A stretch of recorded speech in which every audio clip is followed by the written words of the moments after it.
La noche que mi hijo me dijo, no te metas, no es asunto tuyo, estaba de pie en el centro de mi sala. A su alrededor muebles rotos y las páginas arrancadas del álbum de fotos de mi madre. Aún puedo verlo. Una lámpara tirada de lado. Una silla del comedor con una pata rota de tajo. Marcos esparcidos por el piso de madera. Y mezcladas con todo eso, las fotografías que me habían acompañado toda la vida. Retratos en blanco y negro de mis abuelos. Fotos de mi madre cuando era adolescente. Las mañanas de Navidad de los años 60. Reuniones familiares. Pasteles de cumpleaños. Personas que llevaban décadas bajo tierra. Todo tirado por el suelo. Como si fuera basura. El caso es que ni siquiera escuché cuándo empezó el pleito. Yo estaba abajo en mi estudio viendo un partido de béisbol de los Charros que ya ni me importaba.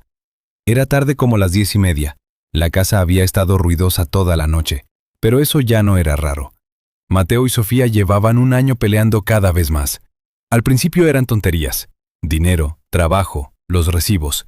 Luego parecía que cualquier plática terminaba en gritos. Esa noche los gritos empezaron arriba. Recuerdo haber puesto el televisor en silencio. Me quedé sentado unos segundos con la esperanza de que se calmaran solos. No pasó. Los gritos subieron de tono. Un portazo. Luego algo pesado se estrelló contra la pared. Me puse de pie.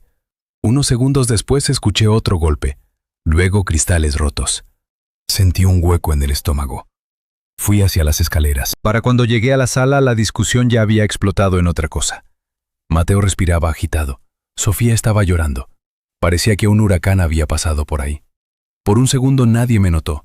Entonces Mateo levantó la vista. Al principio ni siquiera sentí coraje, solo asombro. Señalé el piso. ¿Qué pasó aquí? Nadie respondió. Miré las fotografías. Luego levanté una página rota. Era una foto de mi madre abrazándome cuando yo tenía 3 años. Estaba rasgada justo por la mitad. Me le quedé viendo. ¿Qué pasó? Volví a preguntar. Esta vez Mateo contestó. No sonaba avergonzado. No sonaba arrepentido. Sonaba harto. Como si yo lo estuviera interrumpiendo. No es asunto tuyo. La sala se quedó en un silencio sepulcral. Hasta Sofía dejó de llorar. Por un instante de verdad creí que había escuchado mal. Miré a mi hijo. El mismo niño al que había entrenado en la liga infantil. El mismo muchacho al que llevaba a los entrenamientos de fútbol de madrugada. El mismo al que le pasé años pagando la universidad. Y de alguna manera, yo estaba parado en mi propia casa, escuchando que la destrucción a mi alrededor no era de mi incumbencia. Esperé. Una parte de mí esperaba que se diera cuenta de lo que acababa de decir. Que pidiera perdón. Que se retractara. En lugar de eso, se cruzó de brazos. No dije una palabra más. Me di la media vuelta y salí. Eso nos sorprendió a los 3, especialmente a mí, porque si me hubieran preguntado esa mañana cómo reaccionaría en una situación así, habría dicho que perdería los estribos. Pero no lo hice. Algo dentro de mí simplemente se apagó. La casa en la que estaba parado no era solo un edificio de ladrillos. Mi esposa Elena y yo la compramos en el 94. En aquel entonces apenas nos alcanzaba. Recuerdo haber firmado los papeles con las manos sudadas, preguntándome si estábamos cometiendo el peor error de nuestras vidas. Pasamos años arreglando cosas nosotros mismos. Pintando cuartos. Cambiando alfombras. Plantando árboles. Construyendo una vida. Mateo creció ahí, cada fiesta de cumpleaños, cada Navidad, cada cena en familia.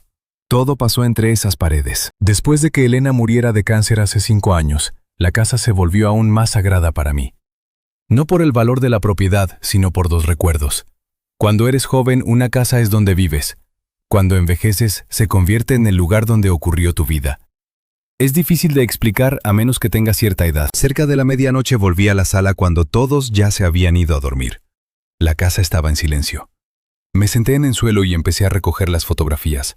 Algunas estaban dobladas, otras manchadas, algunas rotas sin remedio. Encontré una foto de mi madre junto a un Chevy Bel Air del 58, otra de la fiesta de plata de mis padres. Debo haber pasado 2 horas acomodando todo, y todo ese tiempo no dejé de pensar en esa frase. No en los daños, no en los gritos. La frase, no es asunto tuyo. Porque entre más lo pensaba, más me daba cuenta de que eso no tenía nada que ver con la pelea. Esa frase llevaba años gestándose.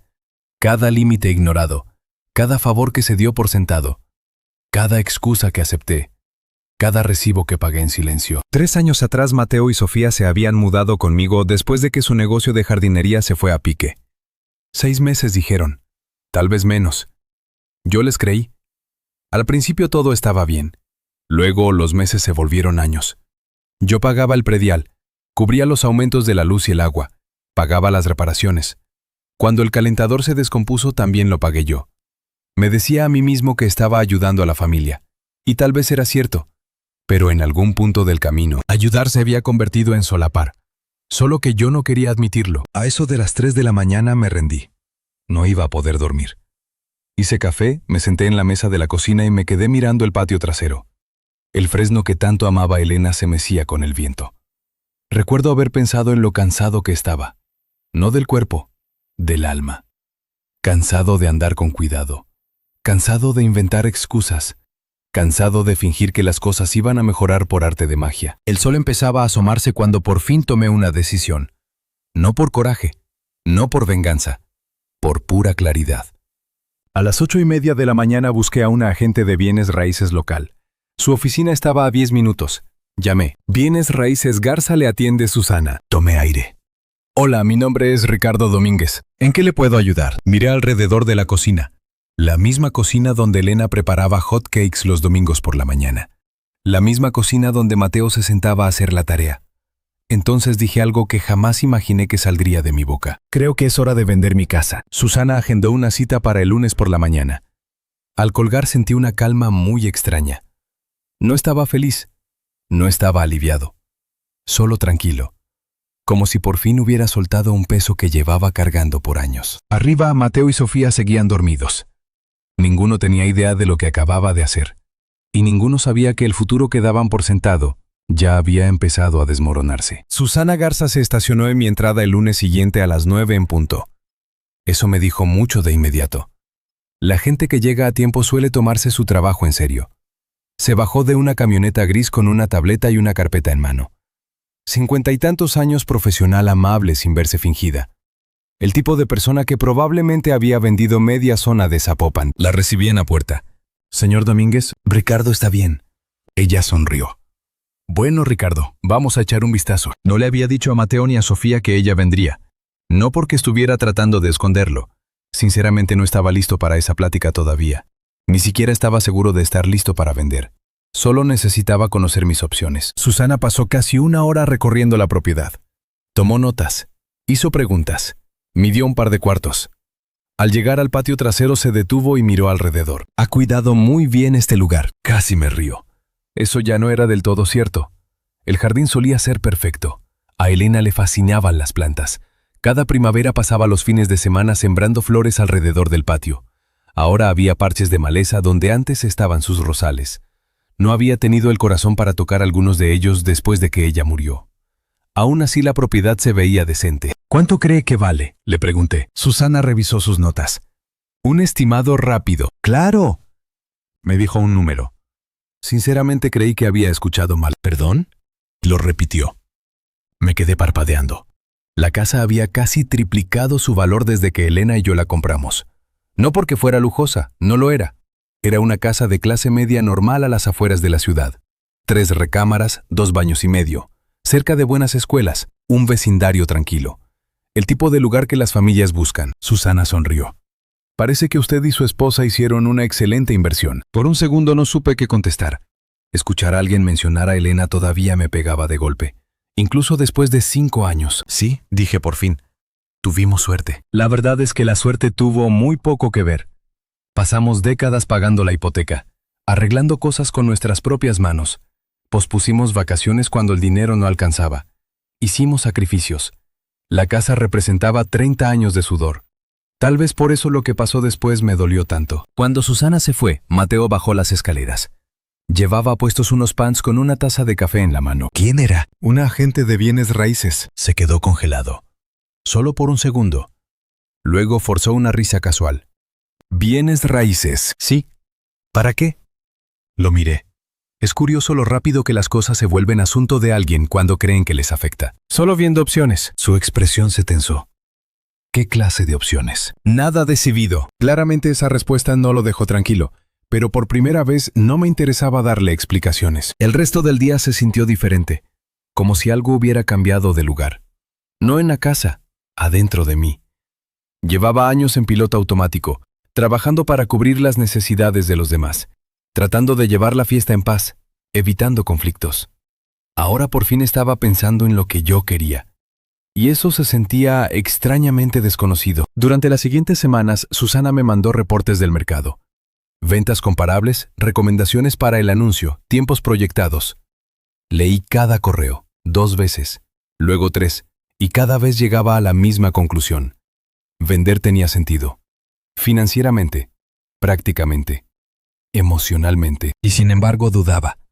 Porque las casas no son solo números, especialmente a mi edad. Son recuerdos. Una tarde me quedé parado en la cochera mirando las viejas herramientas de jardinería de Elena. Sus guantes seguían colgados de un gancho junto a la mesa de trabajo. Verlos me dejó helado. Por un momento pensé que tal vez estaba cometiendo un error, que tal vez vender se sentiría como perderla a ella una vez más. Ese pensamiento me persiguió por días. Luego Mateo y Sofía me ayudaron a aclarar la mente. No a propósito, no tenían idea de lo que estaban haciendo. Empezó con pequeñas quejas. Susana mandó a un fotógrafo a tomar imágenes. Mateo rodó los ojos. ¿En serio va a estar pasando gente por aquí? Si la pongo a la venta así. Sofía soltó un suspiro dramático. Esto va a ser una pesadilla, una pesadilla. Casi me echo a reír. La casa en la que vivían sin pagar un peso de renta se les estaba volviendo incómoda. Unos días después hubo una cita para mostrar la casa. Sofía volvió a quejarse. No quiero extraños paseándose por mi cocina. Mi cocina. No la cocina de Ricardo. No la casa de la que Ricardo era dueño. Su cocina. Ahora noto ese tipo de cosas. Pequeñas elecciones de palabras, pequeñas presunciones. Entre más atención ponía, más las escuchaba. Luego vino la carne asada. Ese fue el día que todo cambió. Uno de los amigos de Mateo organizó una comida a unos 20 minutos de la casa. Yo no pensaba quedarme mucho, solo pasar a saludar, comerme un taco y regresarme.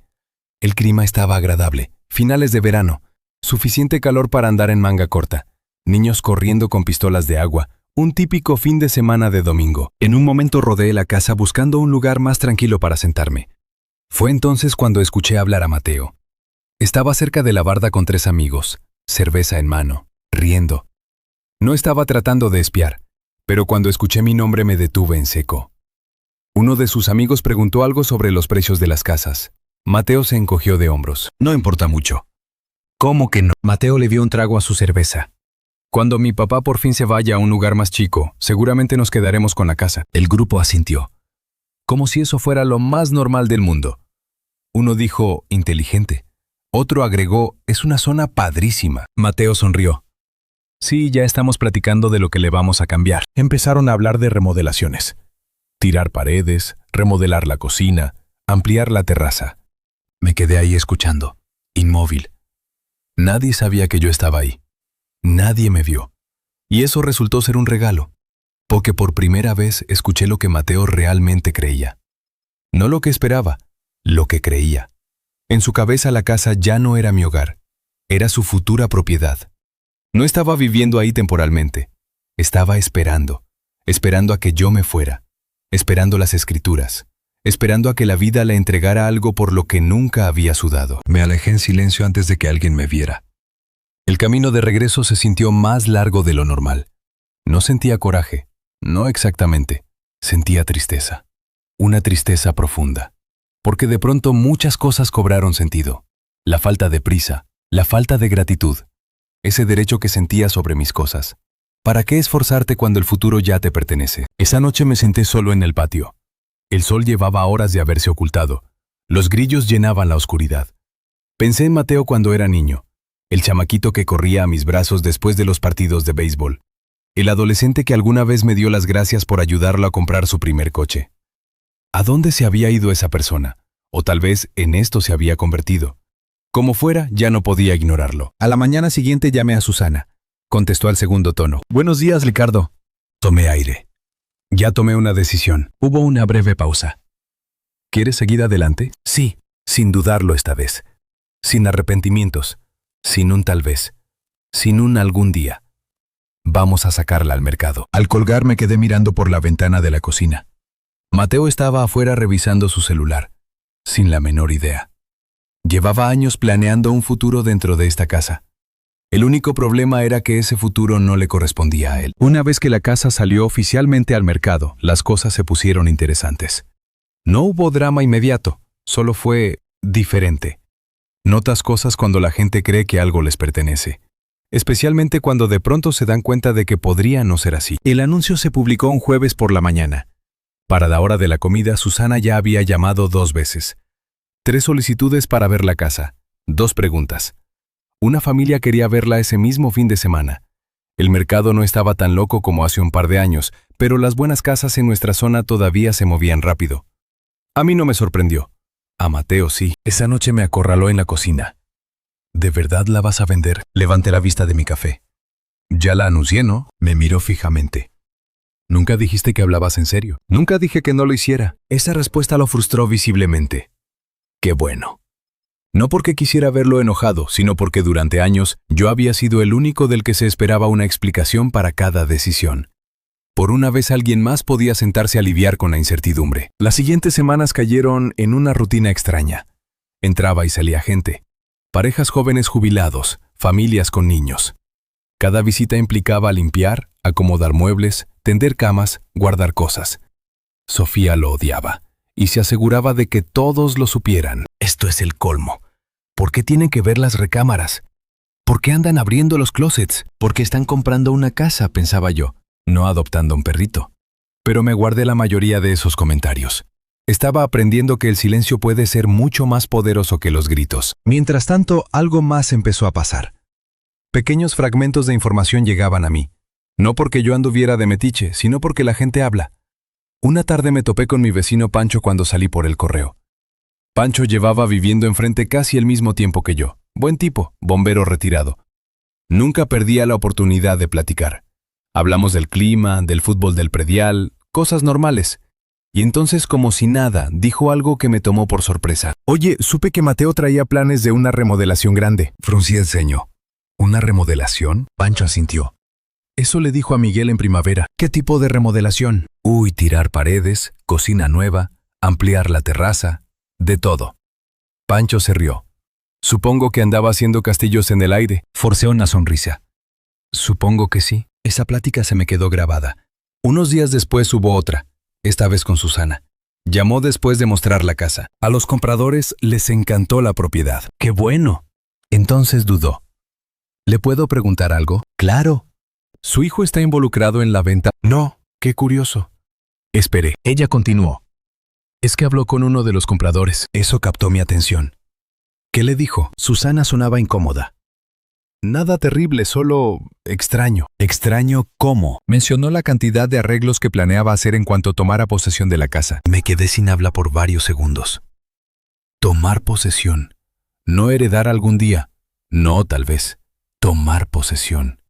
Como si ya estuviera agendado, ya decidido.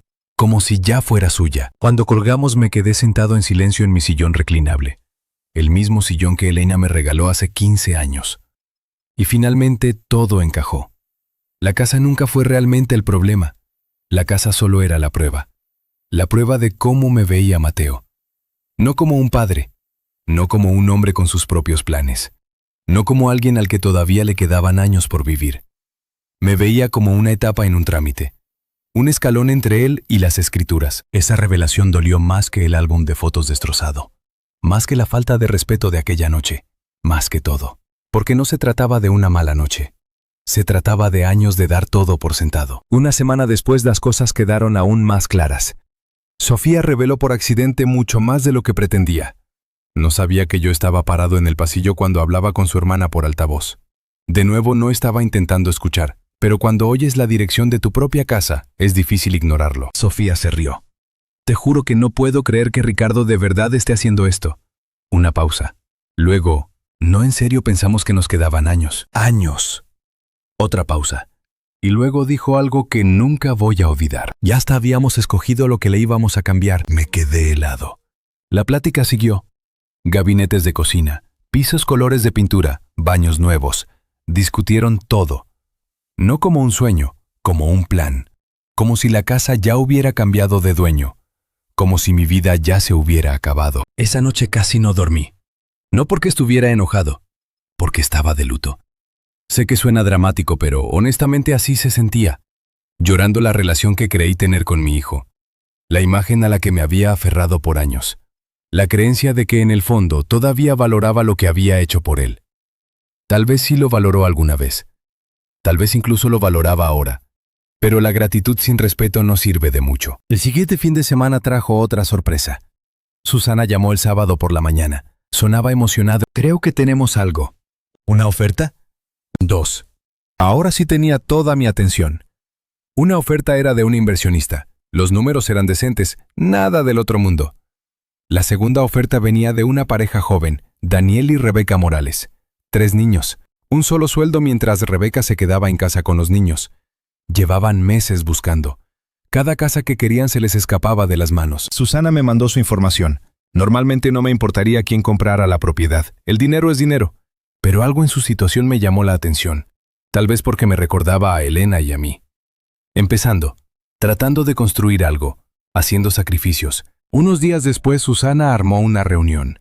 No es común, no es necesario, pero ambas partes lo querían. Daniel me estrechó la mano con firmeza. Rebeca me dio las gracias por haber cuidado tanto la casa. Su hija menor caminó hacia el patio y de inmediato se puso a jugar bajo el viejo fresno de Elena. La vi reír debajo de esas ramas. Y por primera vez pude imaginar a alguien más viviendo ahí. No inversionistas, no gente queriendo revender. Una familia de verdad. En el camino de regreso me caché sonriendo. Una sonrisa pequeña, pero sonrisa al fin. Eso me sorprendió. Llevaba meses tratando la venta como si estuviera perdiendo algo. Tal vez no era así. Tal vez le estaba pasando la estafeta a alguien más. Al día siguiente acepté su oferta. No la más alta, la oferta correcta. Susana se encargó del papeleo. Se programaron las inspecciones. Se habló de fechas de cierre. Todo empezó a moverse rápido, muy rápido. Y durante todo el proceso Mateo se mantuvo extrañamente confiado, casi relajado, como si siguiera creyendo que la historia de alguna manera terminaría a su favor, como si la realidad fuera a parpadear primero. Una noche lo escuché decirle a Sofía, «Va a cambiar de opinión». Me quedé en el pasillo escuchando. Sofía sonaba insegura. «¿De verdad crees?» «Claro», respondió Mateo. «Siempre lo hace». Esa frase pegó más fuerte de lo que él imaginaba. Porque tenía razón.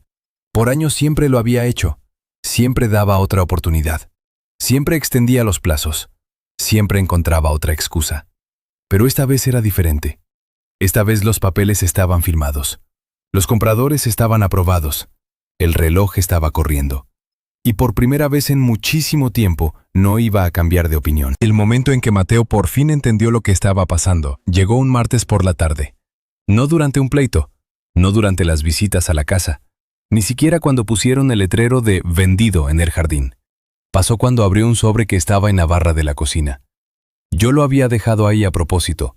No para humillarlo, no para empezar una pelea. Simplemente porque ya no se podía ocultar la verdad. Adentro venía un aviso sencillo. La fecha de firma, la fecha de entrega y la fecha en que la casa pasaría legalmente a ser de alguien más. Yo estaba sentado en la mesa cuando lo leyó. Primero frunció el ceño, luego lo volvió a leer. Luego una tercera vez. Se le fue el color de la cara. ¿Qué es esto? Levanté la vista de mi café.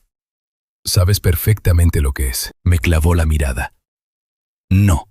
Su voz sonaba más afilada ahora. No, esto no puede estar bien. No está. Sofía entró desde la sala. ¿Qué pasa? Mateo le pasó el papel. Ella lo leyó. La sala se quedó en silencio. Por unos segundos ninguno de los dos habló. Luego vino la reacción. No fue tristeza, no fue comprensión. Fue furia. «¿Ya firmaste todo?», reclamó Mateo. «Sí, ni siquiera lo hablaste con nosotros». La ironía era tan grande que casi me rió. En lugar de eso, no dije nada. «¿Tomaste una decisión que afecta a nuestras vidas sin consultarnos?». Ahí estaba. La frase que lo explicaba todo. Nuestras vidas. No tu casa, no tu futuro. Nuestras vidas. Como si mi papel en la historia fuera únicamente servir de soporte para la suya. Me puse de pie despacio. Mateo, llevo 3 años hablando. Eso lo frenó por un segundo. Llevo 3 años escuchando, 3 años ayudando, 3 años esperando. Apretó la mandíbula. Eso no es justo. No. Sofía intervino. Ricardo, somos familia. Familia. Qué curioso cómo aparece esa palabra cuando la gente necesita algo, no cuando lo están recibiendo. sino cuando están a punto de perderlo. Tomé un respiro profundo. Una parte de mí quería gritar. Quería descargar toda la frustración que llevaba cargando por años. Pero gritar no iba a arreglar nada. Nunca lo hace. No tomé esta decisión de la noche a la mañana. Mateo negó con la cabeza. ¿Nos estás corriendo a la calle? No. Lo miré directo a los ojos. Estoy vendiendo mi casa. Él desvió la mirada. Porque en el fondo sabía que no eran la misma cosa. Las siguientes 2 semanas fueron un infierno. La tensión se sentía en cada cuarto. Las comidas eran incómodas. Las pláticas cortantes. Portazos. Nadie gritaba. Y en cierto modo eso era peor. El silencio tiene su propio peso. Algunos familiares se metieron. Eso me sorprendió menos de lo que debió. El chisme familiar corre más rápido que el internet. Mi hermana fue la primera en llamar. Ricardo, ¿estás seguro de esto? Lo estoy. Mateo dice que estás exagerando. Me reí. No porque fuera gracioso, porque era predecible. Todo el mundo quiere la versión corta. Nadie quiere ver los años que llevaron a esto. Llamó un primo, luego una tía, luego un viejo compadre de la familia. Algunos me apoyaban, otros no. La mayoría solo conocía pedazos de la historia. Dejé de intentar explicarme. La gente ve lo que quiere ver. Finalmente llegó el día de entregar la casa. Un sábado brillante a principios de octubre. Aire fresco, cielo despejado. Ese tipo de día de otoño que te da ganas de estar afuera. Los camiones de mudanza llegaron pasaditas las 8. Los compradores aparecieron cerca de las 9. Daniel y Rebeca se veían emocionados, nerviosos también. Yo sentí exactamente lo mismo décadas atrás. Los vecinos salieron. No por metiches. Bueno, tal vez un poco, pero más que nada porque todos sabían que algo importante estaba pasando. A media mañana había cajas apiladas por todos lados. Estaban subiendo los muebles. La realidad de la situación ya no se podía ocultar. Fue entonces cuando Mateo por fin se quebró. Me encontró parado cerca de la entrada platicando con uno de los fleteros. ¿Podemos hablar? Su voz sonaba diferente, más apretada, más desesperada. Asentí. Nos alejamos unos pasos. No lo suficiente para tener privacidad total, pero suficiente para hablar. ¿Qué se supone que vamos a hacer? Ahí estaba. La pregunta que había estado esperando. No un ¿cómo estás? No un ¿por qué te duele? No un ¿podemos arreglar esto? ¿Qué se supone que vamos a hacer? Lo miré. Lo miré de verdad. Por un instante vi destellos del niño que solía ser. El chamaquito que andaba en bicicleta por la entrada. El adolescente que me rogaba que me quedara despierto para ver el béisbol. El muchacho que alguna vez me hizo sentir orgulloso. Y de pronto sentí algo que no esperaba. Tristeza. No coraje, no satisfacción. Tristeza porque nada de esto tenía que haber pasado. La voz de Mateo subió de tono. ¿Cómo pudiste hacernos esto? Varias personas cerca de nosotros dejaron de hablar. Los de la mudanza, los compradores, hasta un par de vecinos. Nadie se alejó. Nadie interrumpió. Tomé aire despacio. Y entonces respondí. ¿De verdad quieres saberlo? Sí. Asentí. De acuerdo. No levanté la voz. No lo señalé con el dedo. Simplemente dije la verdad. Hablé de los años de apoyo, los recibos, las reparaciones, las segundas oportunidades, las promesas que nunca parecían llegar a nada. Luego hablé de esa noche, los muebles rotos, el álbum de fotos de mi madre, las fotografías que nunca se podrían recuperar. Mateo clavó la mirada en el piso. Por primera vez no estaba discutiendo. Yo seguí. Cuando te pregunté qué había pasado, sus ojos se levantaron lentamente. Pude ver que ya estaba entendiendo. No necesité repetir toda la historia, solo una frase, un momento, una elección. Me dijiste que no me metiera, que no era asunto mío. Las palabras se quedaron flotando en el aire. Simples, silenciosas, pesadas. Nadie dijo nada. Ni Mateo, ni Sofía, ni nadie. Porque todos entendieron que el problema nunca fue la pelea. El problema fue la falta de respeto, la presunción, la creencia de que mi hogar, mis sacrificios y mi futuro existían únicamente para sostener los suyos. Mateo tragó saliva. Sus hombros cayeron. Por primera vez en años se veía inseguro. ¿Y ahora qué? Preguntó en voz baja. Miré hacia el camión de mudanza, luego hacia los compradores, luego de vuelta a mi hijo. ¿Ahora? Le di un pequeño asentimiento. Ahora construyes tu propia vida. No la mía, no la de Elena, la tuya. La plática terminó ahí.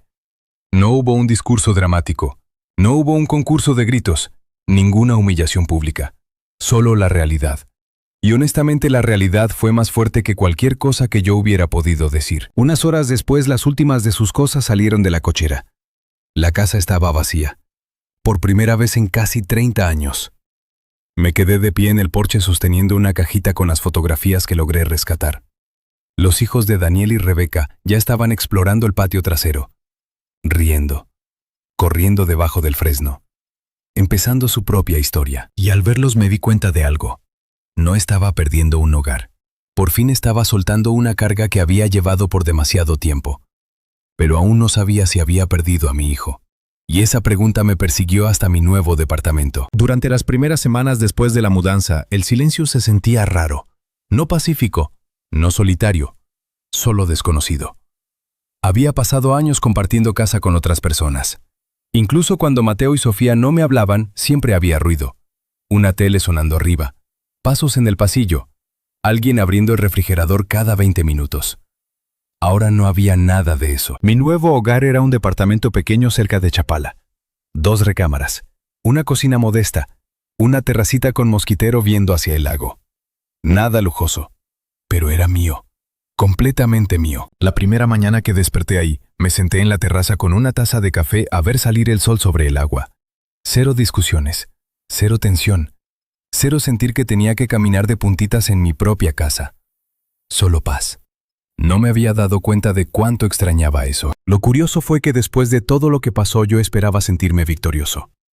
La gente siempre habla de la venganza como si fuera una línea de meta mágica. La cruzas y de pronto todo se siente mejor. Esa no fue mi experiencia. Lo que sentí fue alivio.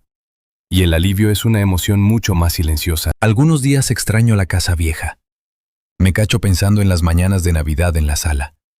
Elena colgando las esferas en el pino.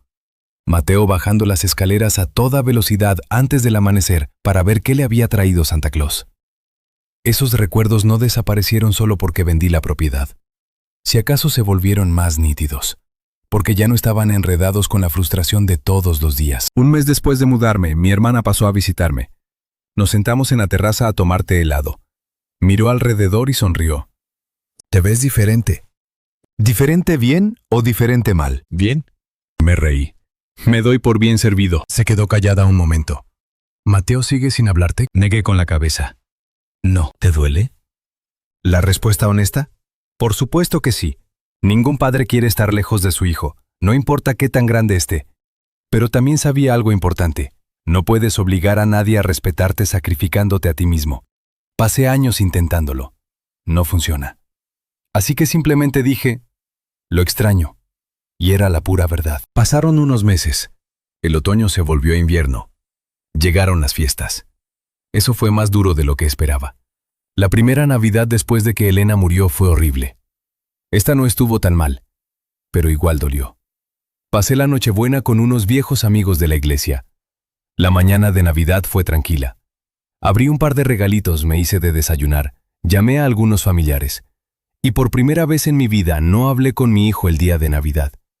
Eso caló, más de lo que me gustaría admitir. Por ahí de febrero empecé a enterarme de cosas a través de la familia. Mateo y Sofía habían rentado un departamento, nada lujoso, un departamentito básico de 2 recámaras al otro lado de la ciudad. Los dos estaban trabajando más, el dinero no sobraba, la vida era menos cómoda. Una parte de mí se preocupaba, otra parte pensaba que tal vez no era del todo malo. A veces las responsabilidades enseñan las lecciones que los consejos jamás logran. Entonces, una tarde a principios de primavera sonó mi teléfono. Miré la pantalla. Mateo. Me le quedé viendo unos segundos antes de contestar. ¿Bueno?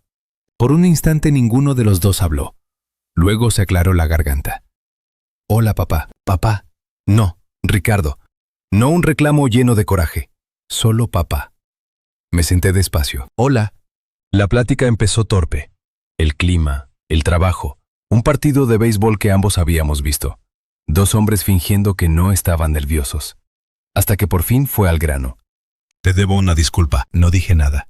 Dejé que siguiera. Debí haber dicho esto hace meses. Otra pausa. Estaba enojado. Su voz se quebró un poco. Pero más que nada estaba avergonzado. Eso me tomó por sorpresa. Avergonzado. Sí, soltó una risa amarga. Pasé mucho tiempo echándote la culpa porque era más fácil que culparme a mí mismo. Me recargué en la silla. Afuera el agua del lago se ondulaba con el viento. Mateo siguió. Cuando nos mudamos a tu casa de verdad creí que iba a ser temporal. Lo sé. Pero después de un tiempo, se detuvo. Podía escucharlo buscando las palabras. Después de un tiempo me acomodé. No interrumpí. Empecé a actuar como si todo fuera a estar ahí para siempre. Otra pausa. La casa, tu ayuda, tu apoyo. Su siguiente frase pegó más fuerte que cualquier otra cosa que hubiera dicho. En algún punto del camino dejé de verla como tu casa. Cerré los ojos, porque ya sabía lo que venía. Empecé a verla como mi futuro. Ahí estaba. La verdad. Simple, honesta, dolorosa. Ninguno de los dos habló por varios segundos. Entonces Mateo dijo algo que nunca esperé. Tenías razón. No mucha gente llega a escuchar esas palabras de sus hijos adultos. No después de un pleito como el nuestro. No después de meses de silencio. Sentí un nudo en la garganta. No quería lastimarte, me dijo. Lo sé, pero lo hice. Sí. Hubo otra pausa larga. Luego me preguntó si podíamos comer juntos algún día. Nada dramático, nada simbólico, solo comer. Sonreí.